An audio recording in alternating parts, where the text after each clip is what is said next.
دور موجود کے محققین یہ کہتے ہیں کہ تم پردے میں عورت کو سمیٹ کر کے اس کی آزادی سلب کرنا چاہتے ہو، واجبی سا پردہ کافی ہے، لیکن چہرے کا، ہاتھوں کا اور دیگر جو ہے وہ کچھ اعضاء کا پردہ ضروری نہیں ہے، اور صرف عورت کا پردہ، مخصوص اعضاء کا پردہ شریعت نے دیا ہے۔ آپ کو مختلف چینلز پر بیٹھے ہوئے ایسے لوگ نظر آئیں گے جو اس بات کی اس نازک دور میں تبلیغ کرتے ہیں جب عورت پہلے ہی بے پردہ ہو چکی ہے، عورت پردے میں لپٹتی چلی جا رہی ہے اور اس کی نہ آنکھیں نظر آ رہی ہیں نہ ہاتھ نظر آ رہے ہیں، اور اس کے لیے جو ہے وہ کوئی ایک راستہ بھی باقی نہیں بچا، تو پھر تو کوئی یہ تبلیغ کرے تو سمجھ آتا ہے کہ ہو سکتا ہے کسی جو ہے وہ تحقیق کے تحت یہ بات کر رہا ہو۔ جب عورت اپنے لباس سے بھی باہر ہوتی چلی جا رہی ہے تو اس وقت یہ تبلیغ کرنا کیا معنی رکھتی ہے سوائے کسی ایجنڈے کے تحت، اور اس کے پس منظر میں کچھ ہمیں دکھائی نہیں دیتا ہے۔ تو وہ کہتے ہیں کہ چہرے کا پردہ نہیں ہے، ہاتھوں کا پردہ نہیں ہے، پاؤں کا پردہ نہیں ہے۔ شاید وہ اس بات کو جو ہے وہ سمجھنے سے قاصر ہیں کہ یہ محارم کے لیے ہے۔ عورت کا مخصوص اعضاء کا پردہ تو اس کے باپ سے بھی ہے، اس کے بھائی سے بھی ہے، اس کے محارم سے بھی ہے، حتیٰ کہ بیٹے سے بھی ہے، لیکن یہ جو اعضاء ہیں ان کا پردہ بھی عورت کے اوپر لازم ہے، چونکہ جو شر پیدا ہوتی ہے وہ چہرے سے اس کا آغاز ہوتا ہے۔ تو میں ایک بات کہا کرتا ہوں کہ یہ جتنے دلائل ہیں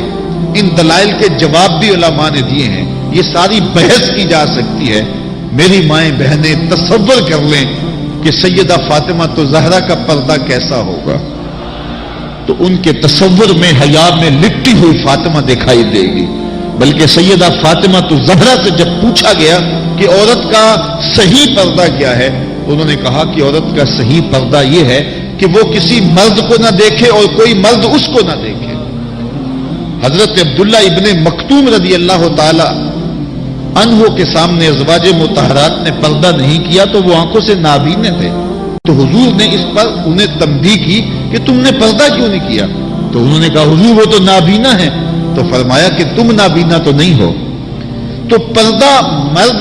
مرد سے بھی ہے، جہاں فتنے کا امکان بھی ہو، شریعت نے وہ راستہ ہی مسدود کر دیا ہے تاکہ کل کوئی فتنہ کھڑا نہ ہو جائے۔ تو میں سادی سی بات یہ کرتا ہوں کہ پردے کے حوالے سے دلائل کی دنیا بھی ایک بہت بڑی دنیا ہے، لیکن میری مائیں اور بہنیں یہ تصور کریں کہ سیدہ فاطمہ تو زہرا کا پردہ کیا ہوگا، تو یہ تصور کرنے سے ہی طبیعت میں حیا پیدا ہونا شروع ہو جائے گا، اور سیدہ کا پردہ اور ان کی عصمت اور ان کی آبرو کا انداز سمجھ میں آ جائے گا۔ حضرت اسماء بنت امیس رضی اللہ تعالیٰ عنہ فرماتی ہیں کہ میں سیدہ فاطمہ تو زہرا کے پاس بیٹھا کرتی تھی، اور انہیں سب سے زیادہ فکر اس بات کی تھی کہ زندگی میں تو عورت اپنے پردے کی حفاظت کر لیتی ہے، لیکن مرنے کے بعد جب پٹڑے پہ چارپائی پہ اسے ڈالا جاتا ہے تو اس کا جسم جو ہے وہ جنبش کرتا ہے اور وہ مختار نہیں ہوتی ہے، تو اعضاء دکھائی بھی دیتے ہیں، اعضاء کی حیت بھی سمجھ میں آتی ہے، تو یہ بڑا مشکل لمحہ ہوگا جو مرنے کے بعد درپیش ہوتا ہے۔ تو فرماتی ہے کہ میں نے انہیں کہا کہ جب حبشہ کی جانب ہجرت کی تھی تو میں بھی ان لوگوں میں شامل تھی، تو میں نے وہاں حبشہ میں دیکھا ہے کہ چارپائی کے چاروں پایوں کے ساتھ شاخ باندھ دیتے ہیں اور پھر ان کو درمیان میں جوڑ دیتے ہیں اور اس کے اوپر کپڑا ڈال دیتے ہیں اور یہ ایک ڈولی بن جاتی ہے۔ تو کہتی ہیں جب میں یہ بات بتائی تو سیدہ بہت زیادہ خوش ہوئی، کہا یہ تو ایک بہت اچھا طریقہ سمجھ میں آ گیا جس سے مرنے کے بعد بھی عورت کے پردے کی اور اس کے جسم کی حفاظت ہو سکے گی، کسی کی نظر نہیں پڑے گی۔ تو یہ وہ سیدہ ہیں کہ جنہوں نے اپنے پردے کی حفاظت یوں کی کہ غیر مرد نے انہیں نہیں دیکھا، اور پھر مرنے کے بعد بھی ان کے لیے وہ ڈولی تیار کر لی گئی، رات کی تنہائیوں میں ان کا جنازہ پڑا گیا، اور یہ وہ پاک دامن خاتون ہے جن کا آنچل مہر و ماں نے بھی نہیں دیکھا ہے۔ اور جب قیامت کا دن ہوگا تو حضرت سیدہ فاطمہ تو زہرا 70,000 خواتین کے جلو میں نکلے گی، تو آواز آئے گی یا اہل الجمع غدوا ابصارکم لأن فاطمہ بنت محمد حتی تمر،